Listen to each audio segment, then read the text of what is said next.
सर्वप्रथम तो जय श्री कृष्ण। आज हम लोग एक कथा सुनेंगे।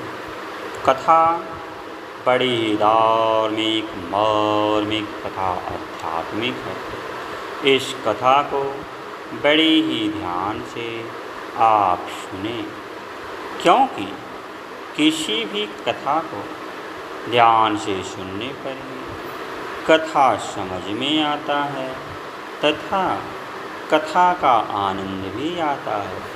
तो चलिए कथा को सुनते हैं। इस प्रकार यदि आप अपनी विवेक पूर्ण बुद्धि के द्वारा दुर्गुण एवं दुराचारों के आचरण से पतन होने की बात को अच्छी तरह से समझते हुए भी यदि उनको छोड़कर सद्गुण सदाचार आदि साधन करने में अपने को समर्थ पाते हैं, तो इसके लिए आपको भगवान से सहायता लेनी चाहिए। वास्तव में आप अपना सुधार करना चाहे तो आपका सुधार कठिन नहीं होना चाहिए। अपना सुधार करने के लिए एकांत में भगवान के सामने खूब रोना चाहिए।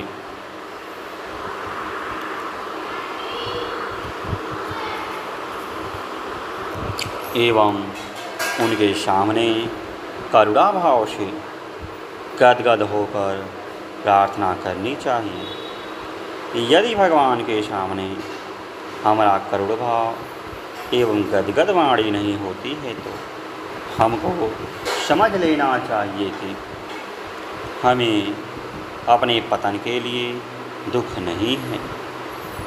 यदि दुख होता है तो निश्चय ही भगवान के सामने करुणा भाव होता है एवं आप गदगद हो जाते हैं। यदि आपको अपने पतन के लिए दुख नहीं है तो समझना चाहिए कि आप में समझ की कमी है। इसलिए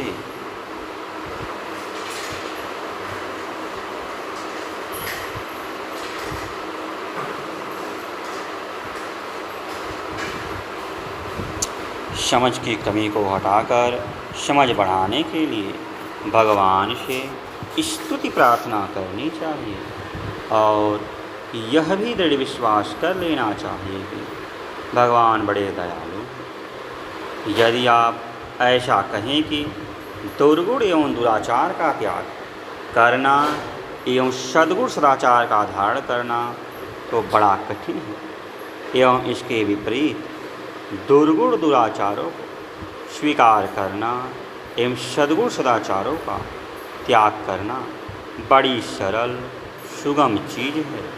तो यह भी आपकी समझ की ही कमी है। खूब ध्यान देना चाहिए कि जो व्यक्ति दुर्गुण दुराचार एवं सद्गुण सदाचार का रहस्य समझ लेता है, दुर्गुण दुराचार का त्याग एवं सद्गुण सदाचार का या सदाचार का धारण करना उसके लिए फिर कोई कठिन चीज़ नहीं रह जाती। हम लोगों की जो यह उल्टी धारणा बन चुकी है उसके लिए बिल्कुल विपरीत हो जाती है। उदाहरण देकर आपको मैं समझाता हूँ।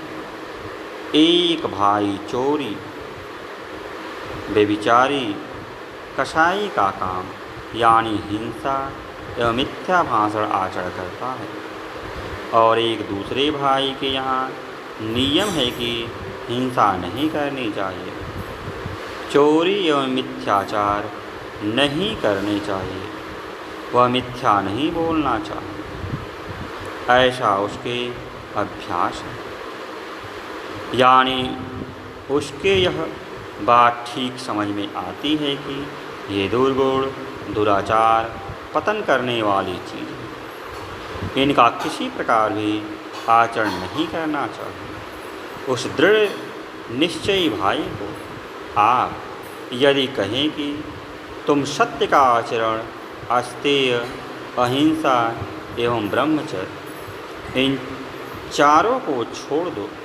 तुम्हारा वेतन कितना है? बोले 100 रुपये। हम तुमको 200 रुपये देंगे। क्या काम करना होगा? बकरे कटवाना, मांस मदिरा का सेवन, अदालत में झूठ कपट करके झूठी बही खाते दिखलाना एवं चोरों को प्रोत्साहन देकर चोरी करवाना, जिसमें चोरी के हिस्से में से भी आपको 200 रुपये और मिलेंगे। इस प्रकार से कमीशन सहित 400 रुपये मिलेगा। वह इसका यही उत्तर देगा, भाई हम तो भीख मांगकर खा लेंगे, लेकिन ये सब पाप कर्म नहीं करेंगे। तब उसको और भी प्रलोभन दिया जाता है कि तुमको व्यभिचार करने के लिए औरतें भी दी जाएंगी। तो बोले, राम राम, हम अपने जीवन भर ब्रह्मचर्य का पालन करते रहे, अब रुपयों के पीछे धर्म भ्रष्ट नहीं करेंगे।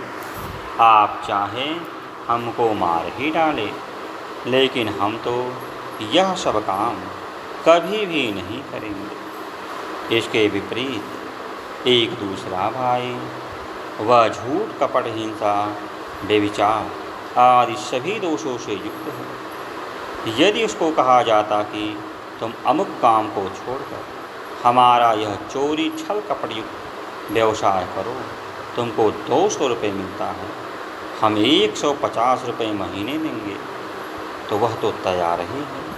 उसको छल कपट की स्वाभाविक आदत है।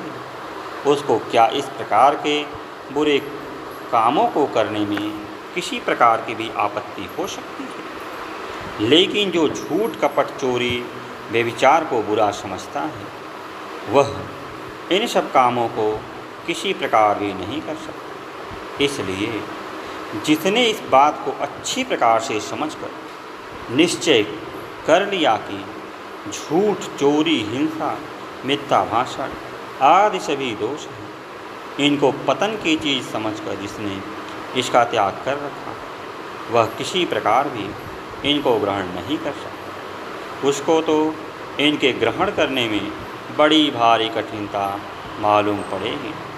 लेकिन जिसने वैसा समझ लिया है कि झूठ, चोरी, व्यभिचार, हिंसा इनको करने में दोष नहीं है, उसके लिए इनको छोड़कर इसके विपरीत सत्य, अस्तेय, ब्रह्मचर्य एवं अहिंसा का पालन करना बड़ा कठिन है। वे लोग झूठ, कपट, बेईमानी, व्यभिचार में लोभ के कारण फिसल जाते हैं।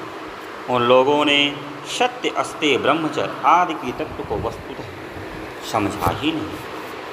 यदि समझ लेते तो उनसे ये बुरे कर्म, झूठ, चोरी, व्यभिचार आदि कभी हो ही नहीं सकते। जितना कठिन काम आप लोग झूठ, कपट, चोरी, व्यभिचार, हिंसा आदि का त्याग करना समझ रहे हैं, उससे भी कठिन काम वस्तुतः जिस मनुष्य ने विवेक या वैराग्यपूर्ण बुद्धि से झूठ, कपट, चोरी, व्यभिचार, हिंसा आदि को तत्व को समझ लिया है कि इनको धारण करना पतन की चीज़ है एवं सद्गुण, सदाचार इनका त्याग करना पतन की चीज़ है, उसके लिए मांस, मदिरा, चोरी, कपट, झूठ, हिंसा का काम करना बहुत अधिक कठिन है।